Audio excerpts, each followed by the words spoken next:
बच्चों पढ़ाई में डाउट्स आते हैं तो घबराइए मत, सबका सॉल्यूशन है डाउटनट। बच्चों अब किसी भी सवाल में आप अटक गए हो या आपसे सॉल्व नहीं हो पा रहा है तो आपको उस क्वेश्चन का फोटो लेना है, उसे क्रॉप करना है और बस 5 सेकंड के अंदर आपको मिलेंगे वीडियो सॉल्यूशंस। फिर चाहे आपका question homework CBSE, UP, Maharashtra, Rajasthan, MP या किसी अन्य बोर्ड का हो या फिर आईआईटी, जेईई, नीट या फिर 6वीं से 12वीं का कोई भी सवाल हो, सबका जवाब मिलेगा डाउटनट पर। साथ ही डाउटनट पर पढ़िए अब कोटा की बेस्ट फैकल्टी जैसे जेबी सर, एनजे सर, आकांक्षा मैम, प्रिंस सर जैसे टॉप टीचर से 3 करोड़ से ज्यादा बच्चे डाउटनट ऐप पर पढ़ाई कर रहे हैं। आप भी जाइए और डाउटनट ऐप इंस्टॉल कीजिए। क्लास 12th बोर्ड एग्जाम्स के बच्चों को कैसे नंबर दिया जाएगा, इस पर जो रोड मैप बनाया गया है उस पर उन समितियों के द्वारा आज सुप्रीम कोर्ट में रिपोर्ट पेश की जाएगी जिनको इसका जिम्मा सौंपा गया था और कहा गया था कि आप क्लास 12th में बच्चों को नंबर कैसे देंगे, ये हमें जल्द से जल्द बताइए। क्या उन्होंने रिपोर्ट बनाई है, किसके बारे में वो बात करेंगे। बच्चों आज सुप्रीम कोर्ट में क्लास 12th के बोर्ड एग्जाम का ऑब्जेक्टिव क्राइटेरिया यानी रोड मैप पेश किया जाना है कि क्लास 12th के बच्चों को किस तरीके से मार्किंग करके नंबर दिया जाएगा क्लास 12th बोर्ड एग्जाम में। चूंकि एग्जाम रद्द हो गया है, एग्जाम हो नहीं रहा है, तो सुप्रीम कोर्ट ने कहा था कि जल्दी से जल्दी आप हमें ये बता दीजिए कि आप किस आधार पर मार्किंग करेंगे। और आज वो समिति जिसको इसका जिम्मा सौंपा गया था वो सुप्रीम कोर्ट में अपना रिपोर्ट पेश करने वाली है। समिति ने रिपोर्ट में क्या कहा है इसके बारे में आज बहुत सारे न्यूज़पेपर में आर्टिकल्स छपे हैं और हो सकता है उन आर्टिकल्स को देख करके आप भी कंफ्यूज हो गए हों कि ये किस तरीके की मार्किंग क्राइटेरिया की बात कर रहे हैं, रेगुलर बच्चों की है कि प्राइवेट बच्चों की है और सबके बारे में क्या बातें कही गई हैं उसके बारे में मैं डिटेल में बात करने वाला हूं। बच्चों मैं हूं मानाथ पांडे, स्वागत करता हूं आपका गवर्नमेंट एग्जाम्स अड्डा यूट्यूब चैनल में। तो बच्चों सबसे पहले तो बात कर लेते हैं कि आज रिपोर्ट में क्या होने वाला है। जो विभिन्न समाचार पत्रों में खबरें छपी हैं उसके हिसाब से क्लास 12th के बच्चों का जो ऑब्जेक्टिव क्राइटेरिया बन रहा है उसमें क्लास 10th के बोर्ड एग्जाम के मार्क्स, क्लास 12th के प्री बोर्ड एग्जाम के मार्क्स और क्लास 11th के एनुअल एग्जाम के मार्क्स को आधार मानते हुए जो आपकी थ्योरी का एग्जाम होना था उसकी मार्किंग करने की बात कही गई है। मतलब कि जो आपके प्रैक्टिकल और इंटरनल असेसमेंट वाले मार्क्स हैं उनको इन्होंने नहीं छेड़ा है। उसमें जो मार्क्स आपको स्कूल से मिल चुके हैं या जो मिलने वाले हैं वही मिलेंगे। बाकी जो क्लास 12th का थ्योरी का एग्जाम होना था, फॉर एग्जाम्पल कुछ सब्जेक्ट में जिसमें 30 की प्रैक्टिकल थी उसमें 70 की थ्योरी रही होगी, जिसमें 20 का असेसमेंट था उसमें 80 का थ्योरी रहा होगा। तो ये 70 या 80 मार्क्स कैसे मिलेंगे इसके बारे में इन 3 चीजों को आधार बनाया है, जिसमें क्लास 10th, क्लास 11th और क्लास 12th का जो फाइनल एग्जाम होता है, मतलब जो बोर्ड प्री बोर्ड एग्जाम हुआ होगा 12th का और बाकी जो एनुअल एग्जाम्स हुए होंगे या बोर्ड एग्जाम क्लास 10th का और एनुअल एग्जाम क्लास 11th का, इसी को क्राइटेरिया बनाते हुए रिपोर्ट पेश की जानी है। ज्यादातर समाचार पत्रों में यही सूचना आई है। अब इसको देखते हुए बच्चों के अंदर कंफ्यूजन लाजमी है। बहुत सारे ऐसे बच्चे हैं जो ऐसे हैं जिन्होंने 2, 3, 4 साल पहले एग्ज़ाम दिया होगा, जैसे प्राइवेट बच्चे हैं या कंपार्टमेंट एग्ज़ाम वाले बच्चे हैं या जो पत्राचार वाले बच्चे हैं या एडिशनल सब्जेक्ट वाले बच्चे हैं, प्राइवेट का फॉर्म जिन्होंने भर रखा है। बहुत सारे ऐसे बच्चे हैं जिनके बारे में खुल करके कुछ भी न्यूज़पेपर्स में नहीं छपा है और वो परेशान हैं। तो बच्चों ये जो क्राइटेरिया है ये रेगुलर बच्चों के लिए है। इन्हीं को इस आधार पर मार्किंग की जा सकती है क्योंकि इन्हीं के डॉक्यूमेंट्स इतने टाइम तक प्रिजर्व होते हैं स्कूल में। क्लास 10th का रिकॉर्ड सबके बोर्ड के पास पहले से ही अवेलेबल है, खास करके उन बच्चों का जो यहाँ से गए हैं, मतलब सीबीएसई बोर्ड के ही रहे होंगे, सेम बोर्ड में क्लास 12 का एग्जाम दे रहे होंगे।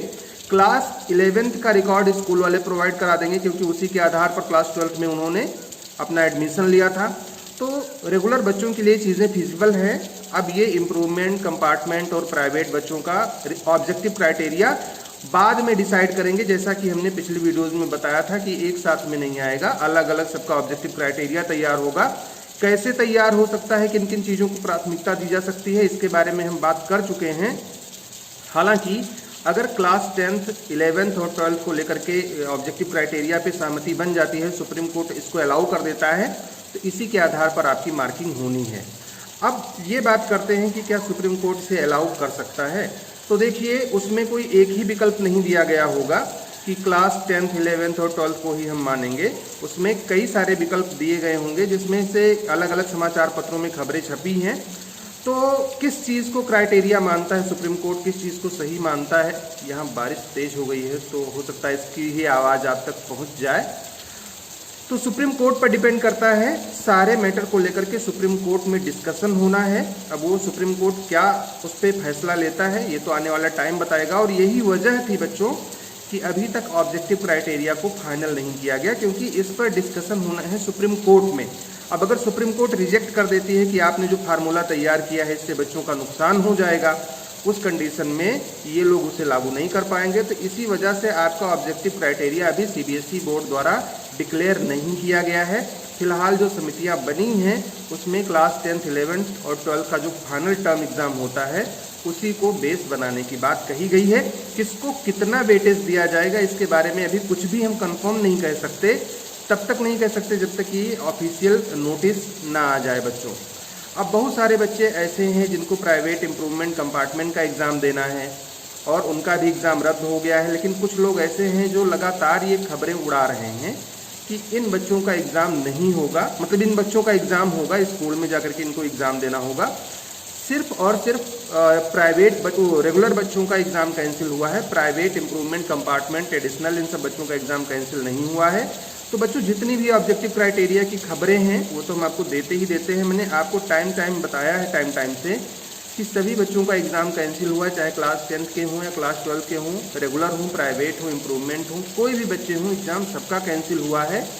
ऑब्जेक्टिव क्राइटेरिया अलग अलग बनेगा, क्योंकि आप जो ऐसे हैं बच्चे रेगुलर प्राइवेट इम्प्रूवमेंट कंपार्टमेंट वाले, उनका कोई ऑफिशियल रिकॉर्ड स्कूल के पास नहीं होता और ना ही जल्द हाल ही में उन्होंने कोई एग्ज़ाम दिया हुआ होगा किसी स्कूल में।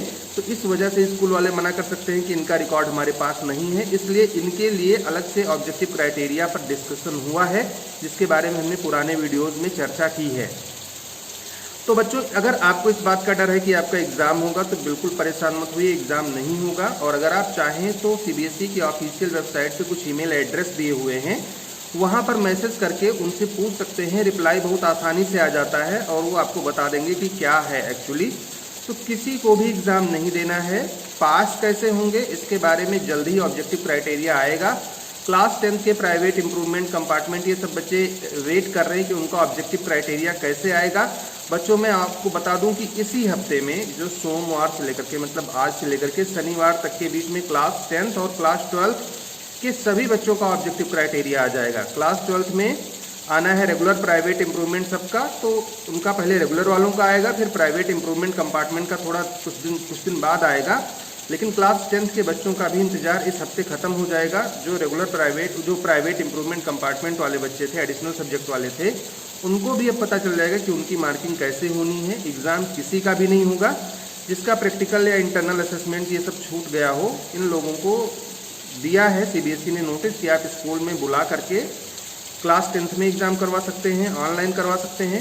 क्लास 12 के बारे में कहा गया है कि अगर किसी का प्रैक्टिकल वगैरह छूटा है तो इनके एग्ज़ाम्स आप ऑनलाइन ही करवाएंगे, ऑफलाइन का विकल्प उसने खत्म कर दिया है। मतलब कोई भी प्रैक्टिकल अब ऑफलाइन नहीं होगा as per the new notice of CBSE.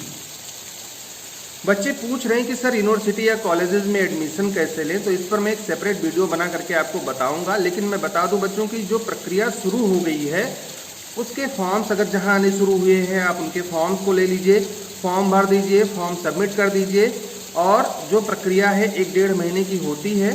तो फिलहाल जुलाई लास्ट तक आप अपना मार्कशीट पा जाओगे क्लास 12 का। और क्लास 10 के बच्चे भी, अब चूँकि इनको उसी स्कूल में नॉर्मली रहना है या किसी स्कूल में अगल बगल जाना है, तो क्लास 11th में तो कोई दिक्कत ही नहीं है। जो क्लास 12th वाले बच्चे जिनको डिग्री कॉलेजेस में या फिर यूनिवर्सिटीज़ में या कहीं अलग कोई प्रोफेशनल कोर्स करना है या ट्रेडिशनल कोर्स करना है, तो इन बच्चों को मार्कशीट मिल जाएगी। लेकिन जो उसके पहले की प्रक्रिया है उसको आप अवगत हो लें। बहुत सारे कॉलेजेस में सुनने में आ रहा है कि उन्होंने फॉर्म देना शुरू कर दिया है।